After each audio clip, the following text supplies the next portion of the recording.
Hello friends, எனக்கு யூடியூப்லேருந்து mail வந்திருக்கு. அதாவது என்னோடய யூடியூப் சேனலுக்கு வந்து ஹேண்டில் வந்து இப்போ என்னால் செலக்ட் பண்ண முடியும். இப்போ வந்து என்னோடய யூடியூப் சேனல் ஓப்பன் பண்ணுறேன். பார்த்தீங்கன்னா இதான் என்னோடய யூடியூப் சேனலோட யூஆர்எல் லிங்க்கு.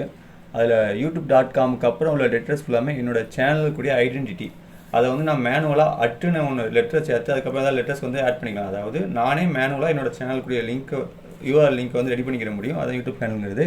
ஸோ நான் ஃபஸ்ட் சூஸ் ஹேண்டில் கொடுத்துட்றேன். கொடுத்ததுக்கப்புறம் அடுத்த பேஜ் வந்து ஓப்பன் ஆகும். அதில் பார்த்தீங்கன்னா திரும்பவும் சூஸ் ஹேண்டில் கொடுங்க. அதில் ஹேண்டில்னு ஒன்று இருக்கா, நான் அதை என்னோடய சேனல் யூஆரில் சொல்லியிருந்தால ஒன்று அட்டுக்கப்புறம் நான் ஏதாவது லெட்டர்ஸ் மேனுவல் ரெடி பண்ணிக்கலாம்னு சொல்லிட்டு அந்த லெட்டரை தான் நான் அதில் டைப் பண்ணணும். ஸோ யூடியூப்பே எனக்கு ஆட்டோமேட்டிக்காக ஒரு ஜெனரேட் பண்ணி கொடுத்துருக்காங்க. அதில் லாஸ்ட் 4 லெட்டர்ஸ் நான் டேட் பண்ணிடுறேன். எனக்கு அது வந்து பிடிக்கலங்கிறதுனால டேட் பண்ண பார்த்தீங்கன்னா ரெட் கலரில் ஒரு சிம்பிள் வந்திருக்கா. அது என்ன சொல்லுதுன்னா, ஆல்ரெடி இந்த நேமில் வந்து ஒரு சேனல் ஆல்ரெடி எடுத்துட்டாங்க. அதனால் அதே இதை என்னால் எடுக்க முடியாது. அதுக்கு பதிலாக நான் இதில் லைட்டாக மாடிஃபை பண்ணி வேறு ஏதாவது லெட்டர்ஸ் ஆட் பண்ணி நான் ரெடி பண்ணிக்கலாம். ஸோ இது கூட நான் எக்ஸ்ட்ரா ஏதாவது லெட்டர்ஸ் ஆட் பண்ணி என் சேனலுக்கு வந்து ஹேண்டில் ரெடி பண்ணிக்கிறேன். இப்போ நான் நாட் 7 போட்டு செக் பண்ணுறேன். ஓகே, இந்த ஹேண்டில் ஓகே தான். ரைட், இப்போ க்ரீன் டிக் வந்துருச்சுல. இப்போ நான் கன்ஃபார்ம் கொடுத்தாலே போதும். ஓகே, என்னோடய சேனலுக்கு வந்து ஹேண்டில் தான். மேலே பார்த்தாலே தெரியும். நான் செலக்ட் பண்ணி காமிக்கலாம். அதான் என்னோடய சேனலோட யூஆர்எல் ஹேண்டில். ஓகே, கம்ப்ளீட் பண்ணியாச்சு. தேங்க்ஸ் ஃபார் வாட்சிங்.